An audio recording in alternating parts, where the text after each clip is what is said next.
twagala okutunuulira ekigambo kye tuzze twogerako. Ekigambo ekigamba nti eddembe lya buli muntu oba okusumulwa kwa buli muntu. Let everybody have his peace.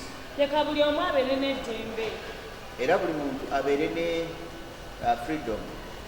Let everybody have eddembe ly'emirembe. peace and freedom.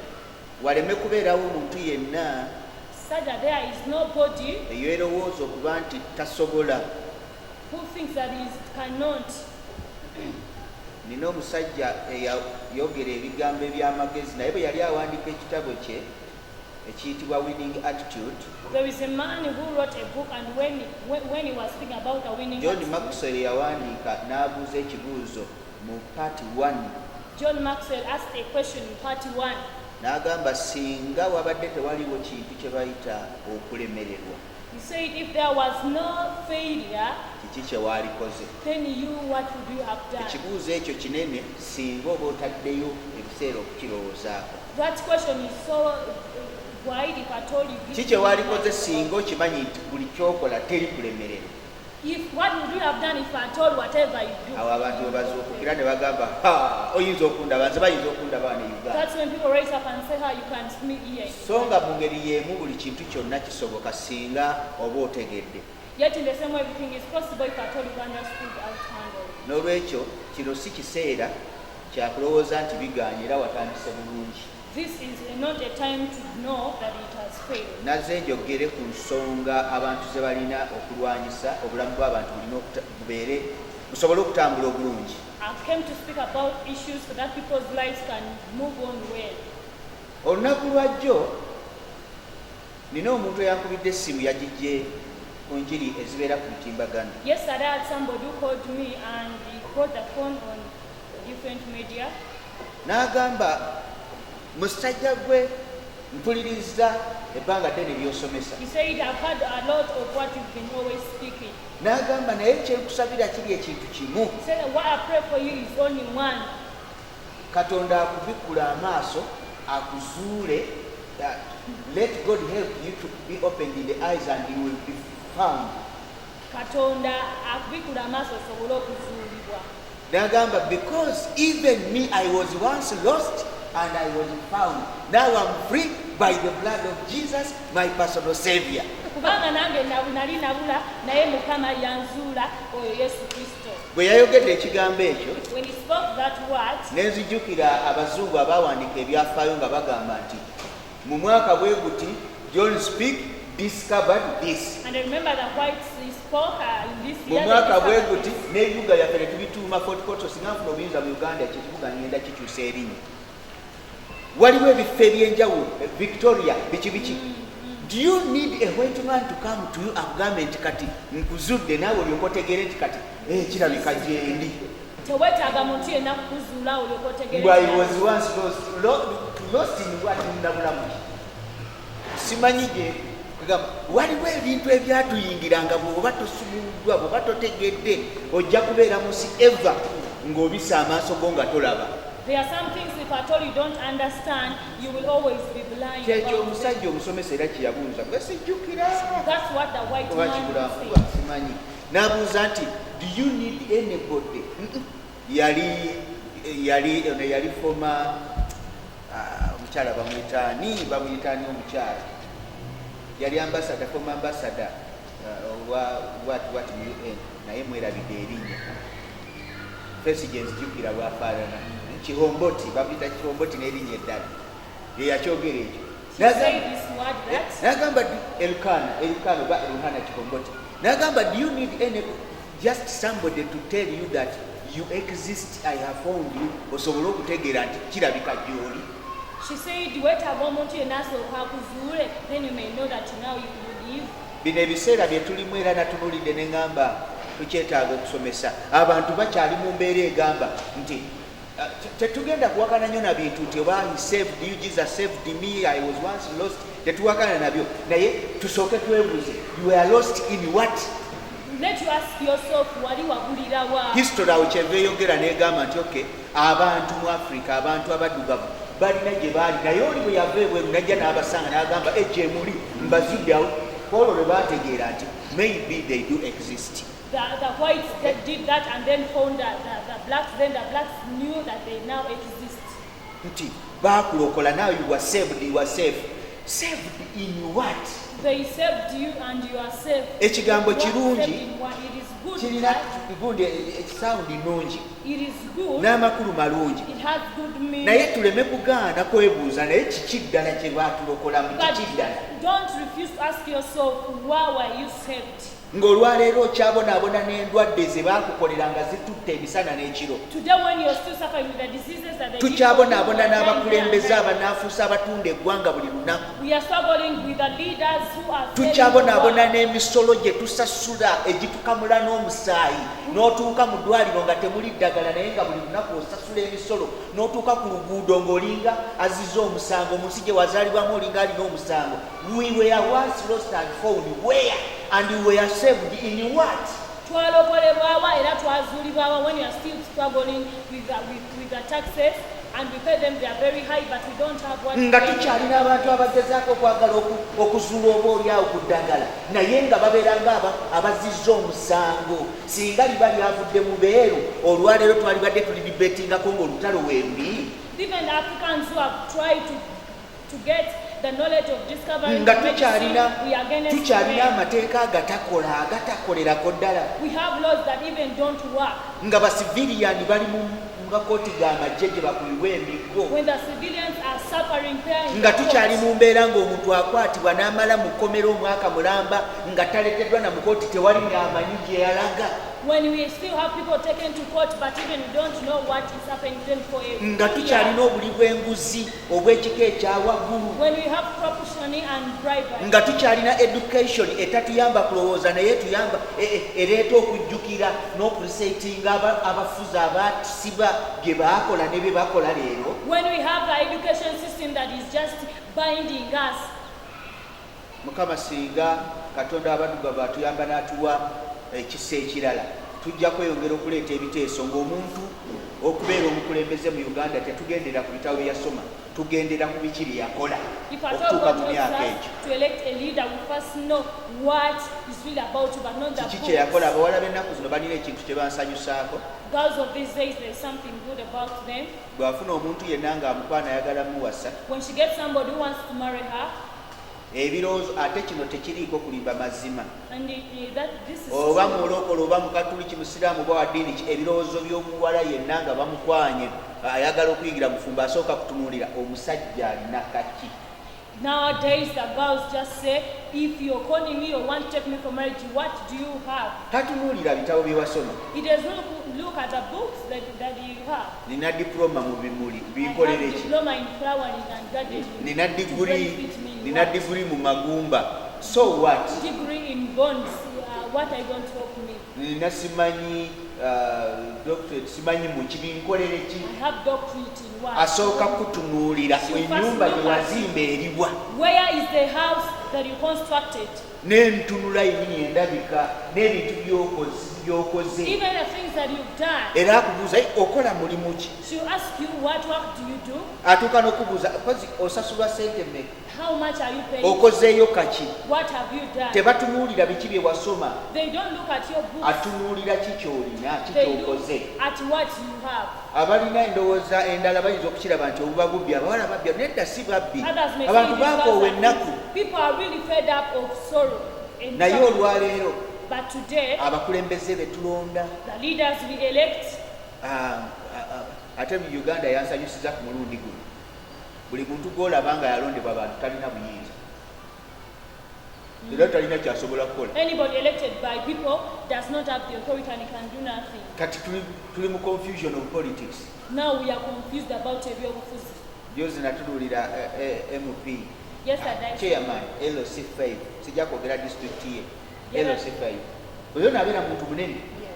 naye ng'okutambula ku kkubo omanyi bwe bamukwata bamukwata ng'alinga munyeera chairman owaawa bo bategeera ekintu kimu yogera ku bantu abatali oba tukyawula tutya naye kati abamanyi politics mukitegere buli gw'omanyi nti bamukubako kalulu kanaako abantu bano abaawansi talina se Anybody elected by the people, you don't have any say. naye bano abatula mu ofiisi nga tomanyi bajja batya, But the other ones who sit on the office and don't know how abo be they pay, basalawo ne sente za covid, those ones decide. be bamanya namba ki ez'amasimu ezirina okugendayo. They know even which numbers have to go there. Bansanyusiza eggulo mbu bagabira abantu 600 Sente za nabanja. za nabbanja, mutugyeko namwe sente zange. Ezo sente zaffe gy'emisolo gye data gwe tuwaayo oyo eyeekanamya, amafuta ge mugula ku bbeeyi eya waggulu, emisolo egitategeerekeka gye givamu sente ezo. Kibeera ng'omuntu bw'anajja n'akuggyako ekintu, bw'amala n'akiggyako akatundu n'agamba bw'onoofukamira nja kakuddiza. Sente zange nabbanja yazikolawo. That's our money. Ezo sente zaffe.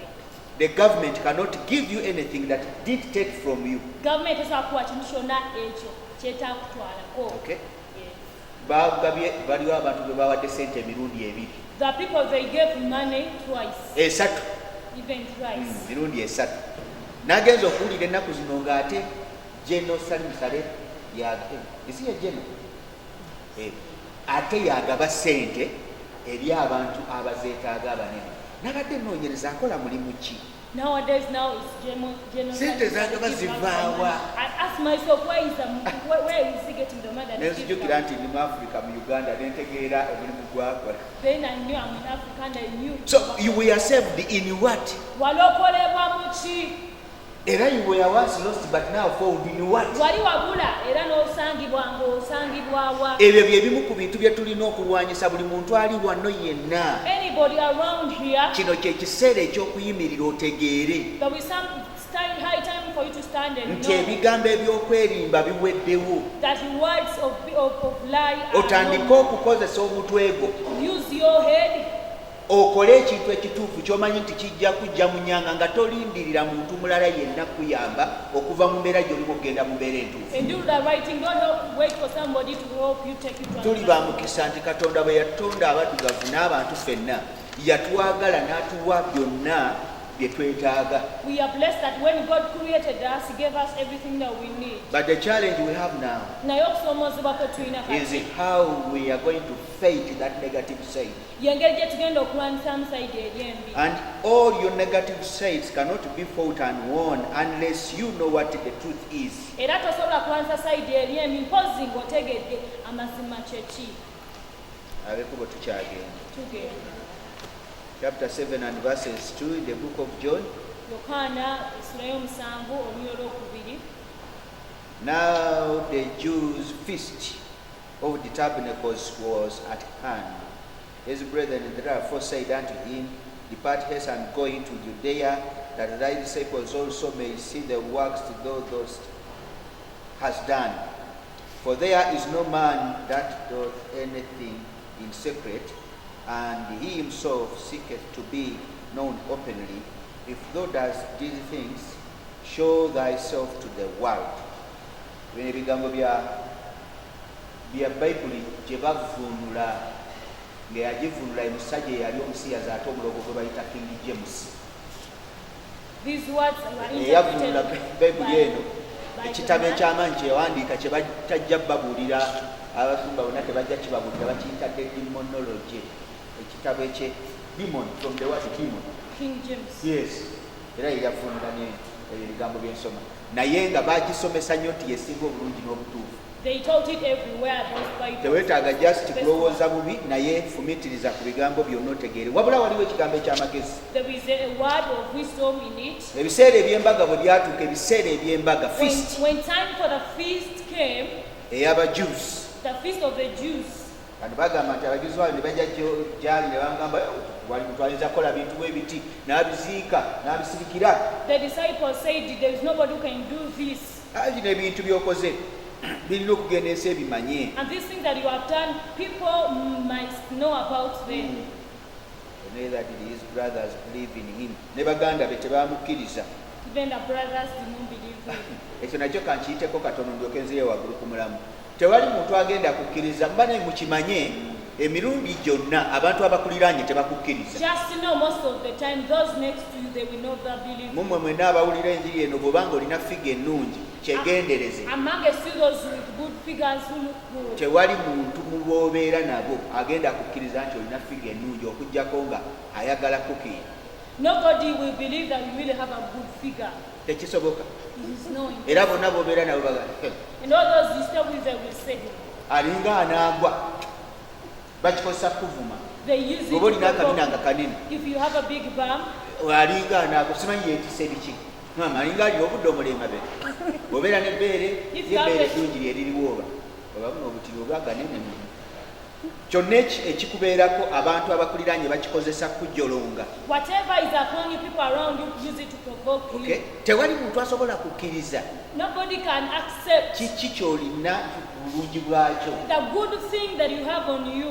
Bw'obeera n'amaaso amalungi anytime bajja gavuma. If you have good eyes on you, they will always abuse you. Olaba ne bw'ofuna ssente mu bantu b'olibeera nabo n'ofuna ssente. Even when you have the money, Abantu and bajja minister zikozesa people, okuvuma. people will use that money you have and they will abuse you. Era mu Bafirika And in Africa, kasita ofuna ssente nga bagamba waloga wagenda mu Yes. nnyanja omusaayi saddaaka. if you get the money, they say now you practice Era yourself. mwe mbakubiriza nti tovumuyanga muntu mugagga kubanga naawe olunaku lumu ojja kugaggawala kati ate gwe onooyogera ki. I tell you, don't abuse those who are rich, because even you one time will be rich, then what will you So people will never believe you. Abantu tebali kukkiriza. In fact, when they do not believe you, it is just a sign that what you are doing is something great. Era bwe batakukkiriza kimanye nti kyokola kintu kirungi nnyo. Because that's natural. Kubanga ekyo kya Bwe butonde. baba tebakukkiriza, If they don't believe just you, fuba kulaba ng'okola ekintu ekituufu. just try to go on and do the Era best. tojja kwesanga nti ate abakuli ewala And you find yourself that those who are far away, bakkiriza ky'okola, they will believe in what you do. bakkiriza They ky'oli, will accept what you are. bakiwa ekitiibwa. They will honor what you have. Yayogera ekigambo eky'amagezi ennyo The one who spoke a word Bayibuli of muno wisdom in the ng'agamba Bible, nti saying, nabbi taba na kitiibwa a prophet mu kyalo is ky'ewaabwe. not honored in his land. Ekyo kigambo ky'amaanyi. That is a great word. Okay?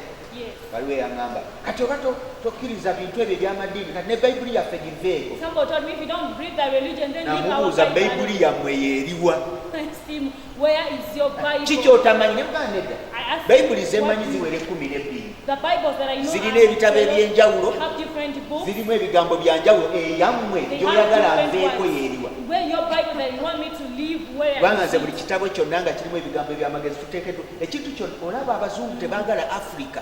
You know the Tebagyagala naye platform, n'olwaleero basanga bali mu nnungu. but even today you find them touring in Uganda. Engundi engege ebeera mu engege eri mu paatisi ezimu ze saagala naye era nsigala njirya. Engege eri mu paatisi ezimu ze siyagala. Kati nga Mukene.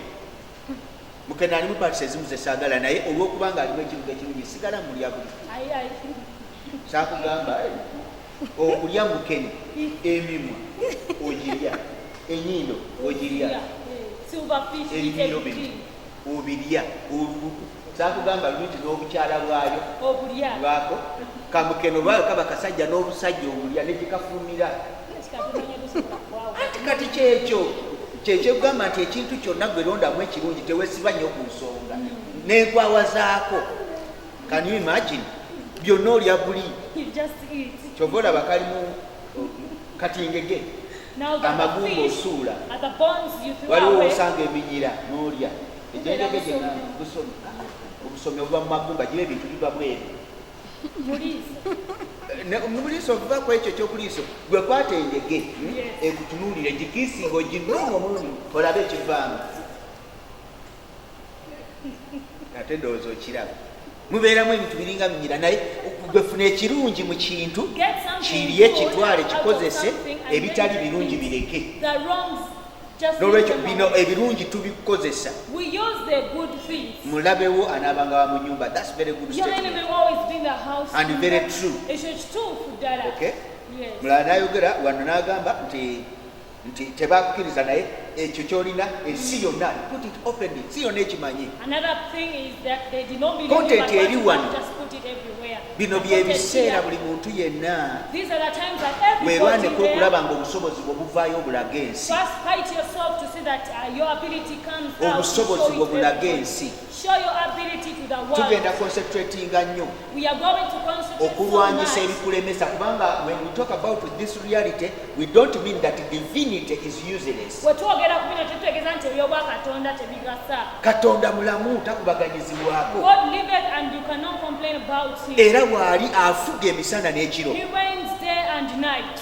N'ebirwanyisa obulamu bw'abantu ebyomwoyo weebiri. And even what fights man is always there. Ebintu ebirumba abantu ne balwala. Things that attack people and they get sick. Muntu nga si mulwadde ne bamukebera nga si mulwadde naye ng'amaanyi amabi gamwambadde. Somebody is checked but he's not sick yet evil powers. Abantu abamu nga balina bisiraani ebyo ebintu gyebiri ebisiraani ne bikwata omuntu ne bikulemmesa buli kyokola. Other power curses and you're there, you are cast. And it hinders you to do everything. Ebisiraani bikwata omuntu ne bikulemmesa n'obonabona nga sente z'ofuna oziraba naye nga tomanyi oba ziragawa eri mu by'omwoyo oliko ekizibu. Those things happen. Things happen and then when you want to do something you cannot do it because you're cast. Abalala nabeera nga tasobola kurestinga. Others tosobola kuwummula. Ne bw'ogenda mu kiro oba wakatuuka ku buli ebintu ne bikulumba n'olwana nabyo. Those things are real. Even when you go into bed, when you reach there, you fight with them. Abamu n'obeerawo nga tolina mukisa nga gwe buli kintu ky'otandika kiba kibi. Kiba kiremerere oba kirema. Bwe guba mulimu tebakusasula, bwe bakusasula bazibba. When you don't have any blessing, whatever you begin at, it does not. Gotandika omulimu wakiri gufa. At least even the work you've started, it cannot. Gofuna mukwano gwatawaana mu mukwano. Even when you get somebody to love, it is you who is toiling with the love. Ali kunyonyoddeko omusajja ng'alina mukazi we naye nga yeegayirira omukazi amwagale. Omukazi kale oba oyagala nfuna olubuto sooka ompe $5,000,000. A man loves a woman, but even a woman to get pregnant, Nazimu. say, you get me $5 million, then I get. Nazimuwa n'alufuna. And then he gives her the $5 million and she gets Bw'alufuna after getting pregnant. n'amunyizaamu katono n'alujja. N'okunoba n'anoba n'agamba oyagala nkomewo jangu nnuni leeta ebintu bingi. If you want me to come back after this divorce, you bring me more things. Era n'ogamba naye ono kwegamba ng'omukwano gulimu muntu ogwo n'abakazi gye bali And even women are ng'oyagala omuntu when you love somebody, naye ng'omuntu gw'oyagala olowooza atulika but the person you love is oliko not obubeezi God. kisiraani You have a curse on your life. n'oyagala omuntu You love somebody, obeerawa why do you stay? ng'omusajja gw'oyagala gamba era gamba mbeera kaki mbeera nansana mbeera katwe The man tells you There are different Mityana. villages where he's staying. naye ng'enaakuzaalamu abaana Yet he's producing ekivaamu n'agamba kati njagala kujjawo najja ewuwo nga gwalina okusasula ki rent. obeera ota n'omusajja nga gwasasula rent How do you be with your husband? And then it's you who's always paying ate the nakuba rent. emiggo n'onoba And you cannot even like ozanyisa ekigambo busibe bangi ku bantu abali eyo leero ng'omukwano gw'olimu obulimu bwo ebyo byonna ebintu bibeerawo mu nsi ey'omwoyo spiritual bantu babeerako ebizibu people are really having problems on their